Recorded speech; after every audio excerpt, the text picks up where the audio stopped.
Assalamualaikum warahmatullahi wabarakatuh. Innal hamdalillah allazi a'tana al-madarata ila amali as-salihah wa yasukuna biha ila bisyakil jannah. Sallallahu salamuhu daiman ala khairul bariyah wa ala alihi wa tabi'ihi al-kiramil barah amma ba'd. Subhanallah, alhamdulillah, wa la ilaha illallah, wallahu akbar. Allahumma sholli ala sayyidina Muhammad wa ala ali sayyidina Muhammad. Alhamdulillah sahabat semua, kita berjumpa lagi di acara Suriah Subuh Ceria dan Barokah. Mudah-mudahan di setiap harinya Allah Subhanahu wa taala mencatat langkah-langkah kita menjadi amal ibadah di hadapan Allah Subhanahu wa taala. Bagaimana kabarnya Umi pada kesempatan subuh hari ini? Alhamdulillah baik Habib. Alhamdulillah, mudah-mudahan sahabat Surya di rumah juga dalam keadaan baik. Untuk kesempatan subuh hari ini kita akan bahas apa nih untuk menemani sahabat Surya di rumah? Mungkin kali ini kita akan membahas tentang zakat dan Tentang hakikat zakat. kemenangan di hari raya Idul Hakikat. Fitri ya. Karena kita sebentar lagi menginjak beberapa hari lagi, nggak kerasa kita akan berjumpa dengan hari raya Idul Fitri. Ya, kita akan bahas tentang zakat fitrah. Jadi zakat fitrah itu adanya memang di bulan suci Ramadan. Untuk menyempurnakan saum Ramadan kita mengeluarkan zakat fitrah. Nah, untuk ketetapan pada tahun 2024 berapa nominal yang harus dikeluarkan dari SK nomor 10 Ketua Basnas, SK Ketua Basnas nomor 10 tahun 2024, nominal uang yang harus dikeluarkan itu kurang lebih 45.000 untuk daerah Jabodetabek. Jadi bisa tuh zakatnya pakai uang. Iya, ataupun dengan bahan yang biasa kita konsumsi, beras 2,5 kilo. Nah, untuk mengikuti takarannya untuk nominal uang itu yang sudah dikeluarkan dari Basnas, Badan Amil Zakat Nasional, sesuai tadi yang Abi sebutkan, nominalnya itu 45.000 untuk Jabodetabek. Nah, untuk zakat sendiri setiap daerahnya mungkin nominal uangnya beda-beda ya, ataupun bahan pokok yang dikeluarkan juga beda-beda. Setiap daerah, setiap negara beda-beda bahan pokok yang dikeluarkan. Ketika jemaah Rasulullah Shallallahu Alaihi Wasallam itu zakat memakai gandum seperti itu, dan takarannya 1 so, atau dalam takaran kita itu kurang lebih berapa liter ya, 2,5 kilo ada mungkin yang harus dikeluarkan untuk zakat fitrah. Nah, sahabat Surya, jangan lupa ditunaikan zakat fitrahnya. Batas terakhirnya itu sebelum dilaksanakannya salat Idul Fitri. Ketika selepas dari salat Idul Fitri itu hitungannya bukan lagi zakat fitrah gitu. Bukan lagi zakat fitrah seperti itu. Jadi untuk menyempurnakan saum kita di bulan Ramadan, segera tunaikan zakat fitrah seperti itu. Ada pertanyaan mungkin mengenai zakat fitrah? Kalau misalnya bayar zakat itu boleh nggak diwakilkan? Oh, diwakilkan. Iya. Jadi mungkin dalam keluarga itu ada suami istri ataupun anak 3-4 orang diwakilkan. Maksudnya diwakilkan akadnya ataupun bagaimana? Diwakilkan bayar zakatnya. Diwakilkan. Misalkan seorang suami nih dia sudah punya untuk membayar zakat, misalkan 5 anggota keluarganya, 3 anak, 1 istri dan 1 dirinya. Karena misalkan kesibukan waktu, terus dia menitipkan zakat fitrahnya itu ke istri untuk dibayarkan ke, misalkan di setiap daerah biasanya dikelola oleh DKM masjid. Misalkan dititipkan untuk dibayarkan ke DKM masjid, itu tidak jadi masalah karena mewakilkan akad itu masuknya bukan rukun, bukan wajib, itu sunnah. Jadi tidak jadi masalah untuk yang bayar zakatnya anak ataupun istri ataupun saudara kita. Yang penting di luar keluarga juga gak apa-apa. Iya, yang penting karena untuk akad daripada zakat itu hukumnya sunnah, tidak termasuk rukun. Yang rukun itu jelas, yang pertama itu 1 niat, yang keduanya harta zakatnya. Karena kalau tidak ada harta zakatnya apa yang mau dizakatkan? Yang keduanya pemberi zakat. Yang keempatnya penerima zakatnya. Seperti itu. Mungkin ada yang lain selain daripada pertanyaan. Yang wajib membayar zakat itu dari usia berapa sampai berapa ya? Menurut keterangan agama dari 4 bulan dalam kandungan ketika si janin sudah ditiupkan ruh oleh Allah Subhanahu wa taala, maka wajib dibayarkan zakatnya oleh orang tua. Wajib dibayarkan zakatnya oleh orang tua. Jadi dalam masa 4 bulan dalam kandungan sudah wajib dibayarkan zakat. Seperti itu. 4 bulan di dalam kandungan. 4 bulan di dalam kandungan. Jadi sudah wajib dibayarkan zakat, apalagi yang sudah akhir balik seperti ini. 4 bulan dalam kandungan saja sudah disyariatkan wajib membayar zakat. Jadi orang tuanya yang membayarkan zakat untuk si calon bayinya. Gitu. Ya. Nah kalau gini nih, misalnya ada orang tiba-tiba meninggal di saat bulan Ramadan, apakah itu wajib membayar zakat atau gimana tuh? Jadi yang meninggal di bulan Ramadan wajib tidak untuk bayar zakat. Ya. Nah, kalau meninggalnya di bulan Ramadan sebelum terbenamnya matahari atau masuk 1 Syawal itu tidak diwajibkan bayar zakat. Tapi kalau misalkan meninggalnya setelah terbenamnya matahari dan masuk 1 Syawal, maka wajib membayar zakat. Seperti itu. Nah, beda dengan fidyah. Fidyah itu wajib dibayarkan zakatnya. Jadi semasa si orang meninggal itu ada hutang puasa, maka kewajiban ahli warisnya mengqadha puasa yang ditinggalkan atau membayar fidyah. Berapa hari ini ditinggalkannya boleh dibayar dengan fidyah ataupun diqadha sesuai puasa yang ditinggalkannya, ahli waris yang membayarnya. Jadi boleh ahli keluarga. Iya, ahli keluarganya yang membayar. Puasa, Iya, mengqadha puasa ataupun membayar dengan fidyah berapa hari si orang meninggal tersebut meninggalkan puasanya. Biasanya kalau misalkan sakitnya 2 minggu tiba-tiba meninggal, maka 2 minggu itu diqadha ataupun dibayarkan fidyahnya selama hari yang ditinggalkan puasanya. Dan ini hari-hari yang ditinggalkan ketika saum Ramadan itu harus dibayar di bulan-bulan lain. Itu harus yang haid seperti itu harus secepatnya dibayar seperti itu.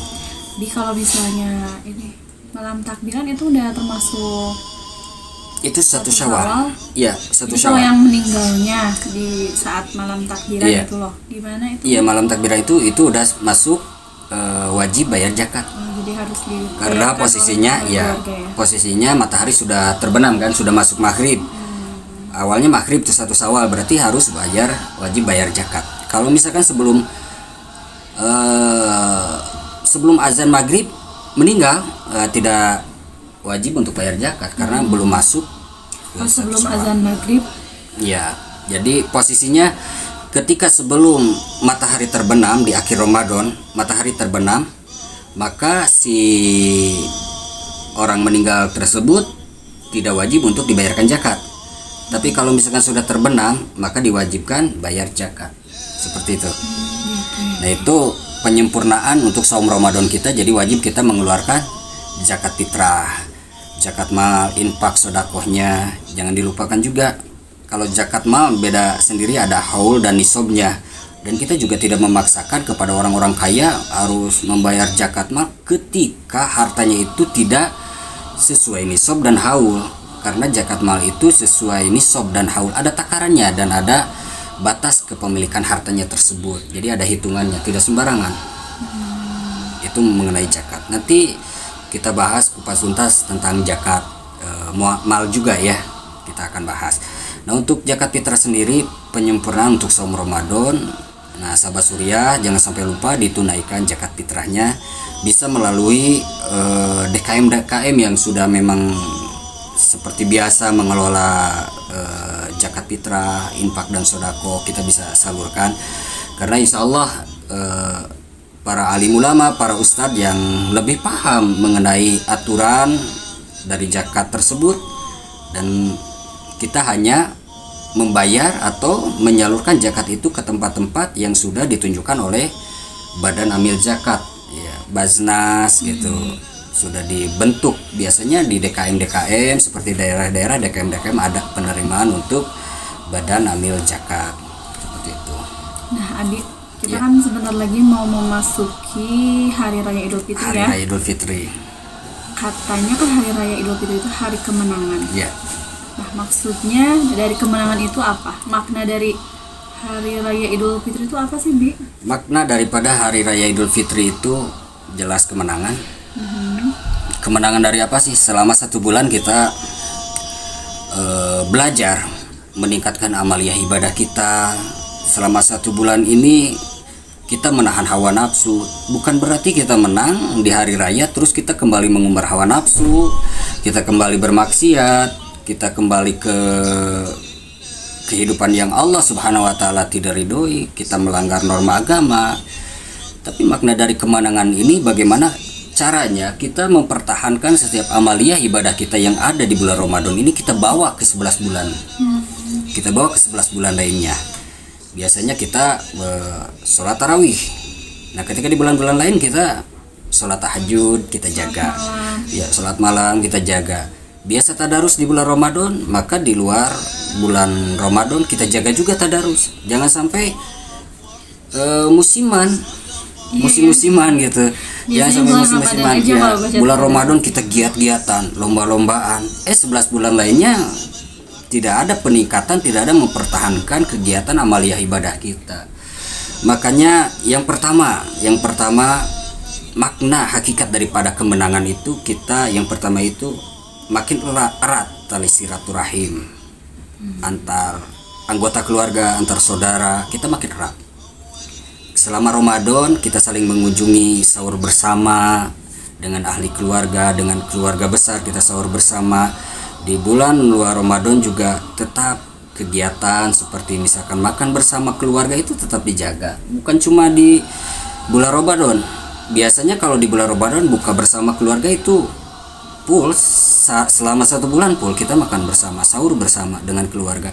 Maka di bulan-bulan lain ini amalan istimaiyat, berjamaah makan bersama itu harus senantiasa di keluarga. Tetap jangan makan masing-masing lagi di 11 bulan lainnya, kita tetap makan bersama untuk menyatukan hati. Untuk menyatukan hati, karena kapan lagi, tidak ada jaminan ketika kita sudah meninggal nanti kita kumpul kembali dengan ahli keluarga. Makanya tempat berkumpul itu di dunia, karena kita tidak bisa menjamin ketika kita meninggal kita bisa kumpul lagi dengan anak, dengan orang tua, dengan pasangan hidup. Tidak ada jaminan.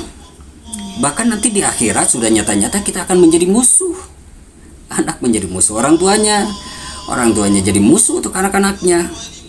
Makanya kesempatan di dunia ini saling mempererat tali silaturahmi dengan penuh mahabbah, kecintaan. Ketika seorang suami lebih adab kepada istrinya, karena tidak ada jaminan istri itu hidup lama, karena manusia itu fana, tidak kekal.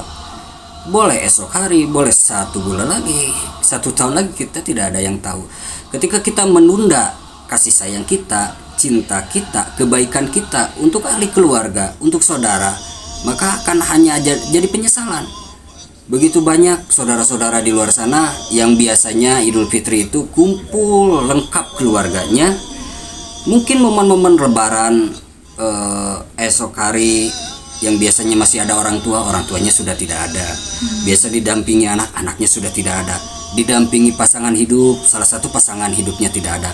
Ketika masih ada sekarang, manfaatkan momen-momen itu untuk senantiasa menebar kebaikan, memberikan kasih sayang, dan tidak menunda-nunda. Istri tidak menunda kebaikan, khidmat kepada suaminya. Suami tidak menunda kebaikan kepada istrinya. Tidak menunda orang tua kebaikan kasih sayang kepada anaknya. Anak pun tidak menunda rasa hormat dan kasih sayang kepada orang tuanya. Jangan sampai menunda, karena kesempatan besar kita masih di dunia, kita berkumpul. Maka orang-orang di sekitar kita, ahli keluarga kita, jangan sampai disia-siakan keberadaannya. Jangan ditunda kasih sayang, jangan ditunda kebaikan kita. Curahkan saat itu juga, karena masih ada. Begitu banyak penyesalan ketika orang-orang yang dicintainya sudah tidak ada. Hanya bisa mengunjungi makam-makamnya.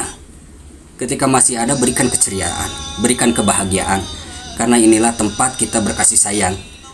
Tidak ada jaminan ketika sudah meninggal kita bisa berkumpul kembali. Anak bisa berkumpul dengan orang tua bisa berkumpul dengan anaknya. Tidak ada jaminan sama sekali. Ketika di alam barzah nanti, wallahu alam seperti apa. Hanya harapan dan doa saja kita ingin berkumpul, dan tidak ada yang bisa menjamin untuk berkumpul. Maka ketika masih berkumpul, nah, momen kemenangan, hakikat kemenangan itu yang pertama, kita makin erat silaturahim, berkasih sayang antar ahli keluarga, antar saudara makin erat, tidak menunda kasih sayang, tidak menunda kebaikan, makin giat memperhatikan satu sama lain. Itu yang pertama. Jadi jangan ditunda-tunda. Nih mumpung masih ada orang tuanya, berikan keceriaan kepada orang tua. Anak-anak, ingat orang tua itu berkorban untuk anak-anaknya. Maka jangan ditunda rasa hormat Anda semua kepada orang tua. Ketika masih ada, berikan keceriaan agar mereka masih bisa tersenyum. Sungguh penyesalan ketika sudah tidak ada. Untuk menyaksikan senyum orang tua itu sangatlah mahal. Paling hanya bisa membayangkan bagaimana senyuman kebahagiaan orang tua ketika masih ada. Maka itu kesempatan untuk kita semua membahagiakan orang tua. Dan mudah-mudahan kita sebagai anak-anak yang dilahirkan oleh orang tua, yang dididik oleh orang tua, Allah Subhanahu wa Ta'ala mudahkan langkah kita dan berikan kita amanah untuk senantiasa membahagiakan orang tua. Jadi inilah tempat di mana kita berkasih sayang. Apalagi di hari kemenangan, kita tidak menunda kasih sayang, cinta kita, kebaikan kita untuk ahli keluarga, untuk sanak saudara. Itu yang pertama. Dan yang kedua, kita makin cinta amaliyah ibadah. Jadi makin cinta amaliyah ibadah. Kenapa? Ini hakikat kemenangan. Ketika kita di Ramadan, bangun awal tuh, sepertiga malam kita bangun untuk menunaikan ibadah sahur. Dalam sahur itu ada keberkahan. Di 11 bulan lainnya, pertahankan hal ini. Kita bisa bangun sepertiga malam, ada saum sunnah, Senin, Kamis, kita bisa saum bersama keluarga, ajak keluarga kita. Mungkin untuk kaum wanita ada momen untuk qada puasa kan? Bisa diajak suaminya untuk menemani saum bersama, anak-anaknya bisa diajak untuk saum bersama, untuk tetap menjaga suasana Ramadan ini ada. Karena para sahabat ini ketika ditinggalkan bulan suci Ramadan, tahu tidak Umi apa yang mereka rasakan? Mereka nangis. Para sahabat itu merasa sedih dan ingin 11 bulan lainnya Allah jadikan Ramadan. Nah, karena di bulan Ramadan ini begitu luar biasa kenikmatannya. Nah, ini ada amanah dulu dari orang tua Abi, dari almarhumah nenek. Allahumma firlaha warhamha wa'afiha wa'fu anha. Nah, ketika Abi waktu kecil, masih jauh nih untuk berumah tangga, beliau sempat memberikan amanah. Ketika nanti misalkan Abi berumah tangga, beliau yang titipkan pertama, berikan suasana Ramadan itu kepada keluarga. Maksudnya benar terasa suasana Ramadan itu, sahur bersamanya, tarawih berjamaahnya. Jadi momen-momen Ramadan itu kental dan terasa sekali. Apalagi dulu itu senantiasa sebelum Ramadan itu saling mengunjungi dengan membawa makanan. Dengan membawa makanan, saling silang antar tetangga, antar saudara, kita saling bawa makanan. Meskipun hal ini sudah sedikit-sedikit hilang, dulu itu begitu terasa sekali Ramadannya. Nah, maka dari itu Abi suasanakan kembali setiap Ramadan itu, bagaimana suasana Ramadan itu terasa oleh Umi, oleh anak-anak, terasa sekali. Kita tarawih berjamaah, kita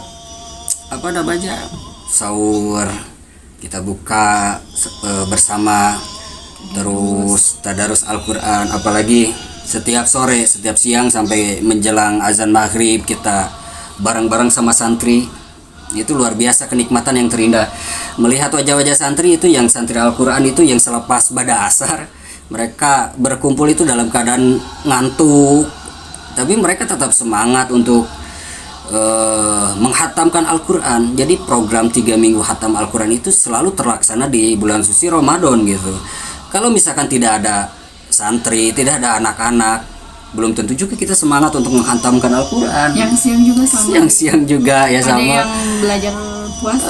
Ada belajar puasa masih walaupun anak-anak gitu. Tetap semangat. Dalam keadaan lapar, ngantuk, tapi tetap semangat. Nah, suasana-suasana ini terus akan kita jaga di 11 bulan lainnya. Kalau memang kita rindu akan bulan suci Ramadan, bukan hanya dari kata-kata saja, tapi benar dijadikan 11 bulan yang lainnya itu seperti Ramadan. Kita tetap menjaga tadarus Al-Quran, kita tetap menjaga sholat malam.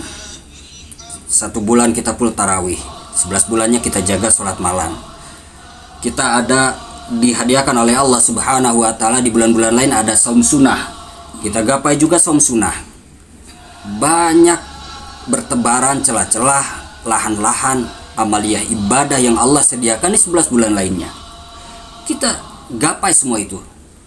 Kita sambut semua itu. Kalau memang kita cinta dengan Ramadan ini, 11 bulan yang lainnya jadikan momen Ramadan juga. Kalau tidak bisa meningkatkan, minimal kita mempertahankan apa yang ada di bulan suci Ramadan. Kita pertahankan di 11 bulan lainnya. Yang di 1 bulan Ramadan untuk kaum wanita yang tadinya tidak bisa menutup aurat, ketika 1 bulan ini nih menutup aurat, lepas dari Ramadan, pertahankan menutup aurat. Yakini Allah cinta kepada Anda. Yakini Allah Subhanahu wa taala memperhatikan Anda, menyayangi Anda. Pertahankan tutup aurat. Karena wanita itu cantik, mahal dengan menutup aurat. Yang kedua dengan menjaga akhlak. Nah, seperti itu. Jadi pertahankan amaliyah ibadah yang ada di bulan suci Ramadan. Di 11 bulan lainnya, pertahankan amaliyah itu, ibadah itu tetap ada, tetap terlaksana, dan tetap semangat kita untuk mengerjakannya. Jangan sampai musim-musiman datang Ramadan kita senantiasa giat berlomba-lomba tadarus. Ibu-ibu punya jadwal tadarus hatam 1 bulan. Di bulan yang lainnya, Syawal sampai selanjutnya, pertahankan itu semua. Pertahankan, karena Ramadan itu pembelajaran bagi kita agar 11 bulan lainnya kita senantiasa menjadi ahli takwa kepada Allah Subhanahu wa taala. Bukankah saum Ramadan itu untuk meningkatkan ketakwaan kita? Kalau misalkan dalam Ramadan kita diberi pembelajaran untuk bertakwa, 11 bulan lainnya kita khianat terhadap diri kita sendiri, makin banyak kita maksiat, maka sia-sialah apa yang telah kita lakukan di bulan suci Ramadan itu. Seperti itu. Jadi itulah hakikat daripada kemenangan. Yang pertama, kita makin erat silaturahim dengan ahli keluarga, dengan saudara-saudara, dengan tidak menunda cinta kasih sayang kita, kebaikan kita terhadap sesama. Yang kedua, meningkatkan atau mempertahankan amaliyah ibadah kita selama bulan suci Ramadan ini, kita bawa ke 11 bulan lainnya. Seperti itu. Ada lagi pertanyaan? Biasanya Ya. Rasulullah SAW melakukan hal apa aja sih, Bi, di saat hari Lebaran atau Idul Fitri? Ya. Jadi apa nih yang dilakukan Rasulullah saat Lebaran seperti itu? Biar bisa kita contoh. Biar bisa kita contoh, jadi amal ibadah, karena sunnah seperti itu. Iya, sahabat Surya semua, yang dilakukan Rasulullah SAW di hari Lebaran yang pertama, jelas Rasulullah SAW memperbanyak takbir dengan para sahabat. Nah, takbiran tuh ada ya. Dari kapan tuh takbiran? Dari mulai terbenam matahari kita takbiran. Iya, dari mulai terbenam matahari di hari terakhir Ramadan nih takbiran. Itu takbiran. Bahkan di daerah-daerah itu ada takbir keliling juga kan. Ada yang itikaf di masjid juga. Nah, itu bagus. Karena Rasulullah SAW memperbanyak takbir, tahmid, tahlil bersama para sahabat. Itu yang pertama yang dilakukan Rasulullah SAW. Yang kedua, memakai busana terbaik. Jadi baju terbaik di hari Lebaran itu sudah Rasulullah SAW amalkan dulu. Baju terbaik tuh gimana tuh? Baju terbaik bukan berarti baju baru ya. Baju terbaik bukan baju baru. Baju terbaik itu bisa baju yang bersih, baju yang biasa dipakai untuk ibadah. Baju terbaik lah. Jadi baik itu belum tentu baru. Bukan berarti baru ya. Bukan berarti baru. Enggak harus selalu baru. Ini diriwayatkan hadis dari Al-Hakim. Jadi Rasulullah SAW memakai busana terbaik. Kita bisa contoh meskipun bukan pakaian baru ya. Di lemari kita banyak tuh baju. Kita pilih baju yang biasa kita sukai, yang pantas, yang sopan, yang terlihat indah oleh orang lain. Nah, dipakai di hari raya. Karena Rasulullah SAW ketika Lebaran memakai busana terbaik. Bisa kita contoh juga. Terus yang ketiga, Rasulullah Shallallahu Alaihi Wasallam makan sebelum melaksanakan sholat id. Jadi makan dulu tuh, makan dulu. Bahkan dalam mazhab Imam Syafi'i itu diniatkan tidak puasa karena sudah masuk hari tasyrik, haram untuk berpuasa. Makan dulu tuh, sarapan dulu. Jadi sebelum sholat id, untuk sahabat Surya sarapan dulu, itu sunnah. Jadi sebelum berangkat sholat id sarapan dulu, ngopi dulu gitu, menandakan kita sudah tidak dalam keadaan saum, dan itu juga berpahala sunnah makan sebelum berangkat sholat id. Kemudian Rasulullah SAW berangkat sholat id dari satu jalan dan pulangnya melalui jalan yang lain, itu juga sunnah. Jadi misalkan para sahabat Surya ketika mau berangkat sholat id ke sebuah lapang atau ke sebuah masjid nih, dari gang yang sini kita pulangnya ambil gang yang lain. Ya, ambil gang berkeliling seperti itu. Lebih banyak orang yang kita sapa untuk tebar salam, untuk mengucapkan selamat. Tahniah ini dalam mazhab Imam Syafi'i diharuskan memberikan ucapan selamat itu kepada saudara-saudara yang tentunya seakidah, seperti itu. Kita keliling sambil bersalam-salaman seperti itu. Juga Rasulullah Shallallahu Alaihi Wasallam mendatangi tempat keramaian yang biasa Rasulullah SAW dilakukan di hari raya. Pernah mengajak Siti Aisyah radhiyallahu anha, Rasulullah mengajak Siti Aisyah untuk melihat festival tombak, seperti itu. Nah kalau misalkan zaman sekarang itu rata-rata ke tempat piknik ya, piknik, ke tempat piknik yang senantiasa dilakukan oleh kita ini, ke tempat piknik seperti itu. Tapi jelas kita harus memilih ya tempat pikniknya juga yang tidak bersentuhan dengan hal-hal yang Allah Subhanahu wa taala tidak ridho. Jadi pilih-pilih itu, selektif tempat keramaiannya seperti jadi itu. Rasulullah SAW itu Iya. datang ke tempat keramaian itu tujuannya untuk apa sih? Menghibur. Gitu. Menghibur. Bahkan mengajak istrinya Siti Aisyah radhiyallahu anha melihat festival tombak. Festival tombak, iya, festival tombak seperti itu. Mungkin di hari raya ada yang suaminya mengajak istrinya jalan-jalan ke taman kota gitu ya, ataupun banyak hal yang bisa dilakukan, dan Rasulullah Shallallahu Alaihi Wasallam ketika di hari raya itu senantiasa mengunjungi para sahabatnya. Jadi yang terjadi di Indonesia, budaya saling mengunjungi ini sudah ada di zaman Rasulullah Sallallahu Alaihi Wasallam. Rasulullah Sallallahu Alaihi Wasallam memberikan contoh seperti itu, mengunjungi para sahabatnya, mengunjungi tiap rumah para sahabatnya seperti itu. Nah ini kita amalkan kembali. Bahkan ada cerita nih dari sahabat Abi, ada cerita kalau lebaran di daerah saya itu nggak rame katanya gitu. Lebaran di daerah saya itu nggak rame, habis sholat id itu sepi, masing-masing katanya, karena sebagian orang sudah pada mudik. Kebetulan dia berada di komplek.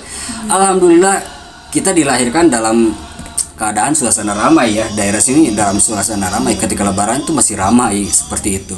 Itu sahabat saya itu sampai katanya sepi lebaran di sini tuh seperti itu. Makanya yang daerahnya masih ramai seperti itu saling mengunjungi tetangga. Bahkan di sini masih terjaga seperti itu. Habis sholat id itu sambil kita ke tiap rumah kita datang sambil kita maaf-maafan, memberikan ucapan selamat dan doa kepada sahabat, saudara, tetangga. Itu masih terjaga kalau di sini. Mudah-mudahan di daerah sahabat Surya juga masih seperti itu. Jadi itu yang dilakukan oleh Rasulullah Sallallahu Alaihi Wasallam. Yang pertama memperbanyak takbir, tahmid, tahlil. Yang kedua memakai busana terbaik. Bahkan Rasulullah Sallallahu Alaihi Wasallam memakai wangi-wangian, parfum. Kalau untuk wanita tidak terlalu menyengat, bahkan sudah dibahas sebelumnya di tema glowing dengan agama, itu kriteria parfum untuk wanita seperti apa. Terus sunnah Rasulullah Sallallahu Alaihi Wasallam makan atau sarapan sebelum berangkat sholat id. Bahkan menurut hadis riwayat Bukhari dan Imam Ahmad, Rasulullah Shallallahu Alaihi Wasallam makan tuh dengan posisi kurma yang ganjil 3, 5, 7 ataupun 9 kurma, kemudian berangkat untuk sholat id. Jelas sunnah Rasulullah Shallallahu Alaihi Wasallam sholat Idul Fitri secara berjamaah. Terus yang dilakukan oleh Rasulullah Shallallahu Alaihi Wasallam mendatangi tempat keramaian, keramaian dengan catatan jelas tidak keramaian itu tidak melanggar norma agama. Jadi masih halal, aman untuk keluarga juga, seperti itu boleh. Terus Rasulullah Shallallahu Alaihi Wasallam saling mengunjungi para sahabat, itu juga bisa kita lakukan untuk saling mengunjungi teman-teman kita, karib kerabat, sanak saudara, tetangga. Itu merupakan sunnah dari Rasulullah Shallallahu Alaihi Wasallam. Dan mudah-mudahan di hari raya Idul Fitri, di hari kemenangan ini, Allah Subhanahu Wa Taala menerima amaliyah ibadah saum Ramadan kita selama 1 bulan. Kita senantiasa dijamu oleh Allah Subhanahu Wa Taala dengan berbagai banyak kenikmatan amaliyah ibadah sahur. Siangnya kita menjaga dari lapar, dahaga, dan hal-hal yang membatalkan pahala puasa. Dan senantiasa Allah Subhanahu Wa Taala berikan fasilitas yang begitu luar biasa. Setiap amalan sunnah Allah ganjar menjadi pahala fardu, dan setiap pahala fardu Allah naikkan menjadi 70 kali lipat pahala-pahalanya. Allah Subhanahu Wa Taala jamu dengan kesenangan, kenikmatan dalam suasana berbuka. Juga Allah Subhanahu Wa Taala kita jamu juga di suasana tarawih berjamaah. Begitu banyak jamuan-jamuan di bulan suci Ramadan, dan mudah-mudahan kerinduan kita, kecintaan kita terhadap bulan suci Ramadan senantiasa Allah Subhanahu Wa Taala jaga, dan Allah kembali hadirkan, datangkan Ramadan itu untuk kita semua, dan Allah Subhanahu Wa Taala panjangkan usia kita kembali untuk menjumpai Ramadan tahun depan. Amin ya Allah ya Rabbal Alamin. Sekali lagi selamat Hari Raya Idul Fitri. Mohon maaf lahir dan batin. Taqabbalallah minna wa minkum. Taqabbalallah ya karim. Assalamualaikum warahmatullahi wabarakatuh.